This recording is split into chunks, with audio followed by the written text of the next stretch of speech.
à ce moment-là, moi je vous lis toujours la proclamation de Villejumel. Charlotte enchaînera sur un texte qu'elle a écrit, peut-être un poème traduit. Voilà, ce sera son choix. Marie conclura et on fera la levée des drapeaux et après on vous invitera bien sûr au verre de l'amitié. Proclamation de Villejumel.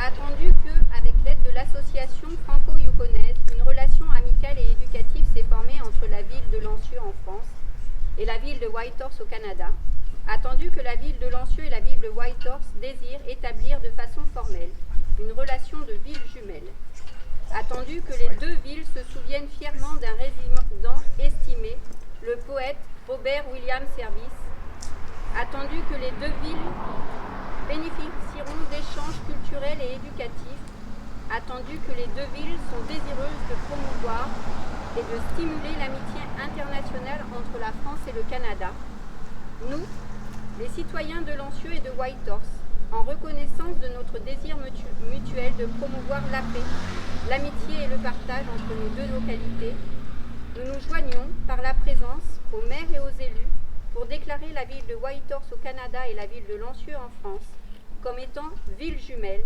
en célébration de quoi chacune devra, le 4e lundi d'août de chaque année, arborer le drapeau de sa ville jumelle en reconnaissance de ce lien.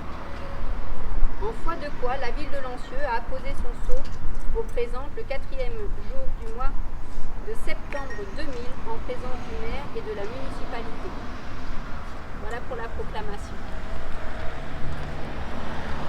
Bien, célébrer le 23e anniversaire du jumelage entre Lancieux et Whitehorse, Robert Service va vous amener non pas sur les rivages de Lancieux comme l'année dernière, mais pour une promenade côté terre, une évocation du Lancieux de 1913, d'il y a un siècle, tel qu'il l'a découvert, tel qu'il l'a apprécié et dont il est tombé amoureux après ces années de vagabondage et ces années passées dans le Grand Nord canadien.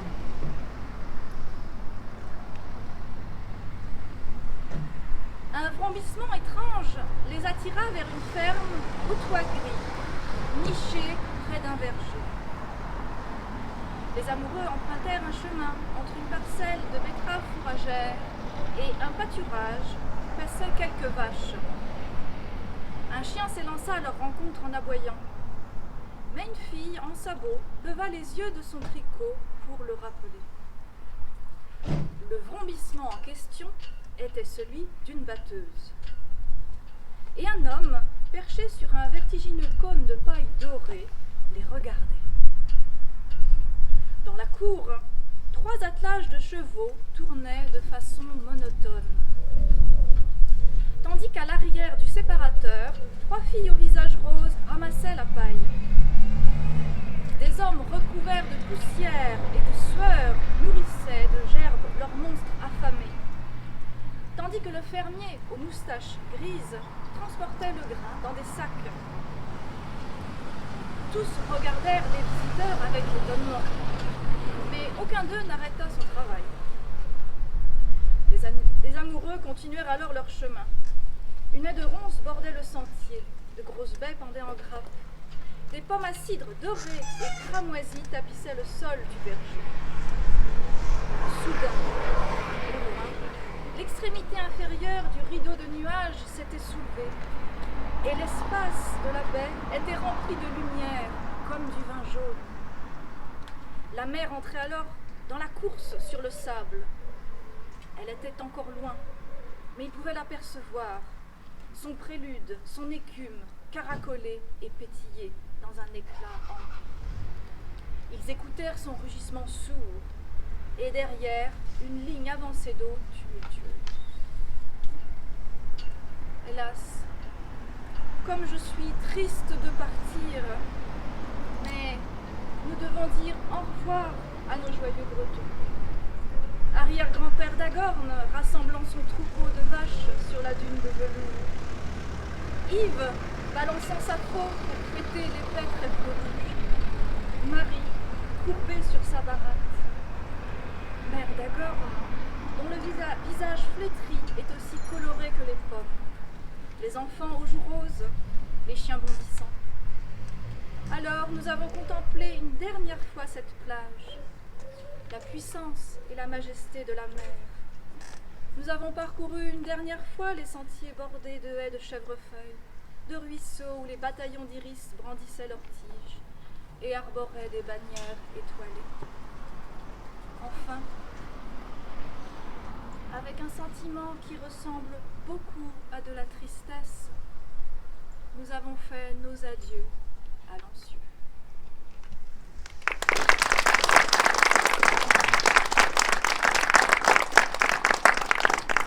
Comme cela que termine un des livres que Robert Service a écrit et dans lequel l'action se passe en partie dans un joli village breton qui ressemble beaucoup à Lancieux et qui, je pense, transmet son sentiment et son attachement envers le village, envers Lancieux et tous ses chats. Merci beaucoup. Merci beaucoup. Aujourd'hui, je porte. Quelqu'un m'a demandé tout à l'heure ce que c'est que cette fleur. Eh bien, cette fleur, c'est le symbole du Yukon, c'est l'épilobe. Un épilobe. Ça ressemble un petit peu à des. Voilà que j'ai dit. Digital. Oui, digital ou. Oui, épilobe. Alors, il y en a partout le long comment ça s'appelle, des routes. Tout est rose. Et ce sont les premières plantes. Ce sont les premières plantes qui ressortent après un incendie. Alors, des nouvelles de notre. Tiens, tu regardes? Regarde, viens voir. Voilà. Hein? Voilà. Des nouvelles de notre jumelage, qui fonctionne très bien. Yann Herry, que j'appelle mon jumeau, parce que c'est lui qui a créé le jumelage du côté Whitehorse. Il est venu 2 fois cette année et il revient en novembre. Je ne sais pas quelle date, mais c'est bon pour le mois de novembre. Il y a un groupe de l'école Robert Service de Dawson qui est venu avec un professeur en mai dernier. Alors je voudrais remercier Madame le maire et toute son équipe parce qu'ils ont été très très bien reçus, ainsi que Madame la directrice de l'école Robert Service qui reçoit à chaque fois très très bien tous les groupes du Yukon. Et c'est pour ça que les enfants commencent à connaître un petit peu. Et je voudrais dire que c'est Anne-Elisabeth, eh bien elle porte voilà, comment s'appelle, le papillon, comme Robert Service. C'est pas mal, hein, c'est bien, hein, merci. Hein. Voilà.